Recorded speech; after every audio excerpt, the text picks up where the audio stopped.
Senator Roberts. Thank you, Chair. I'd like to table the document for a third set of questions I have, so I'll do that now rather than wait for it. Thank you for appearing here today from the ABC.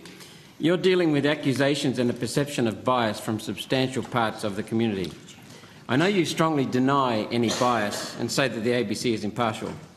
One of the claims of bias is that ABC gives leniency to what is commonly termed left-leaning politicians, which to me is a control side of politics, and is more critical of conservative politicians. You'd obviously be aware that even Media Watch slammed the ABC's coverage of an incident involving Senator Thorpe outside of a strip club, calling the ABC's lack of coverage pathetic.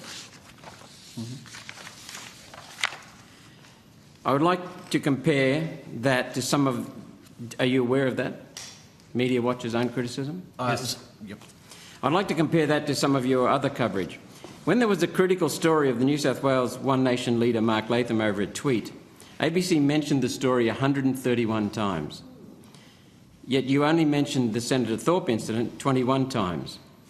Just for comparison, the Nine Network covered the same incidents 80 times to mention Mark Latham's incident with 80 times, Senator Thorpe's incident 90 times, fairly balanced.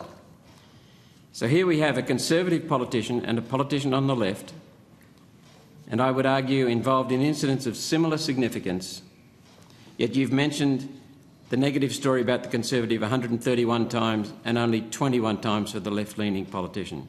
How can you maintain there is no bias at the ABC in the face of those statistics?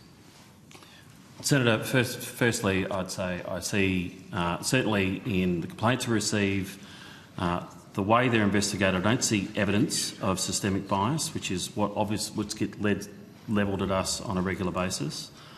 I'll defer to Mr Stevens when it comes to the coverage, particularly about Lydia Thorpe and that incident. Sure.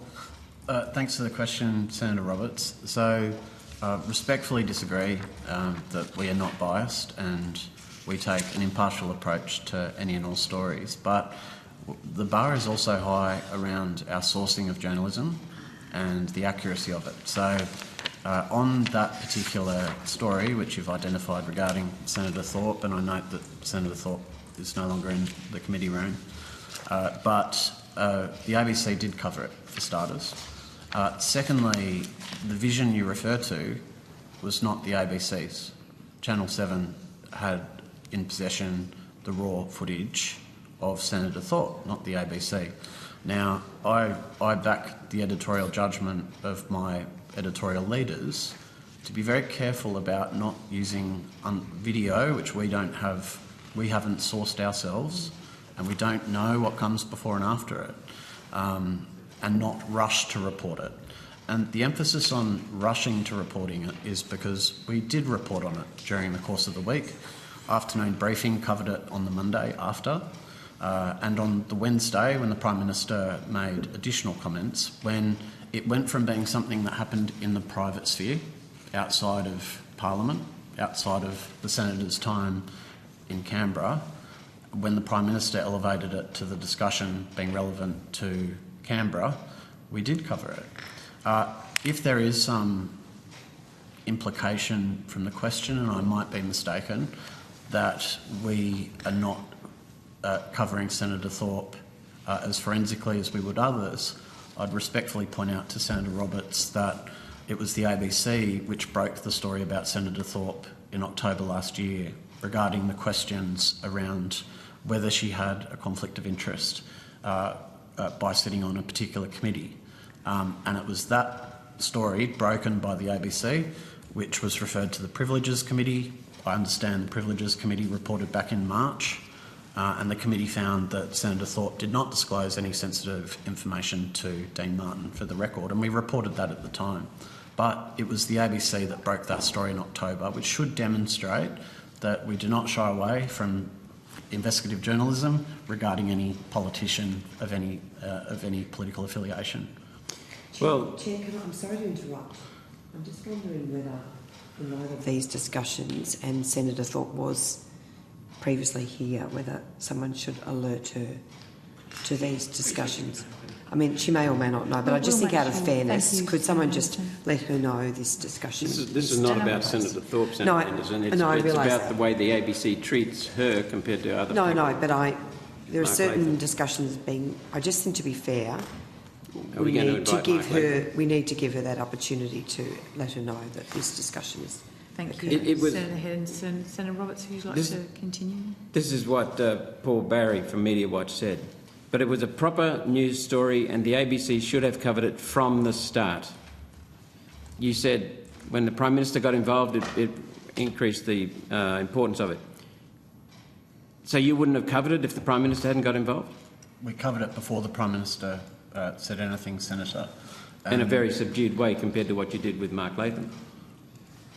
I don't have on to hand our coverage of Mark Latham and the fact that he's in New South Wales politics these days. I'm not sure what the New South Wales newsroom did of that. I'm happy to follow up and look at that. Well, you know, if you live in a bubble, you won't see what people in Australia are seeing.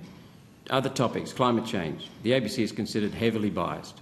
Doesn't present the data, doesn't present the evidence, just presents opinions. So let's move on. Sorry, Senator, just on that, I would respectfully disagree when it comes to that. We follow the weight of evidence when it comes to our coverage on climate and the weight of scientific evidence that sits with it. Perhaps you could take on notice. Testimony, I can take it on notice and respond to you, Senator. Yeah. Are you able No, to take it provide on any notice. example- Take it on Sorry, notice Senator, to provide me with the sources of your climate change evidence on which Can you rely. provide some examples, please, Senator, as to where we've not done fact-based reporting on climate change? Sure. Right now? Oh, I can't do it right now because I'll go to the data. Mr Stevens. That can be provided to you later. Let's go back to last estimates. I asked the ABC about the presence of Bruce Pascoe and Dark Emu-related material on the ABC education site and why it was there. We had a conversation about the fact that many of his claims about Indigenous history are highly contested and some of them are completely debunked. You answered me that whatever was on the ABC website would be reflecting the national curriculum. So after you told me that, I asked the Australian Curriculum Assessment and Reporting Authority in a subsequent Senate estimates session, what's in the curriculum about this topic? I have to say that ACARA were pretty shocked, to put it mildly, that you had claimed that material was in the curriculum. Specifically, which part of the national curriculum are you claiming that material of Bruce Pascoe's reflects? Keep in mind I'm going to be asking ACARA about this too in a few days.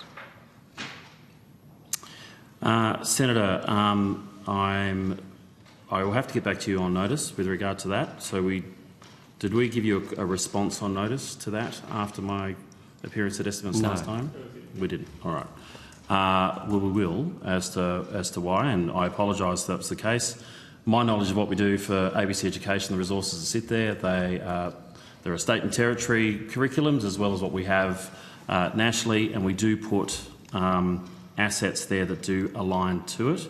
That said, I will respond to that, what you've just put to me on notice. So can you please take it on notice, as you just agreed to provide the specific part of the curriculum you claim to be reflecting? Yes, Senator. The ACARA curriculum. So we're going to have to rotate the call, Senator Roberts. You can come back again a bit later. Thank you. Thank you. Senator Hughes? Thank you, Chair.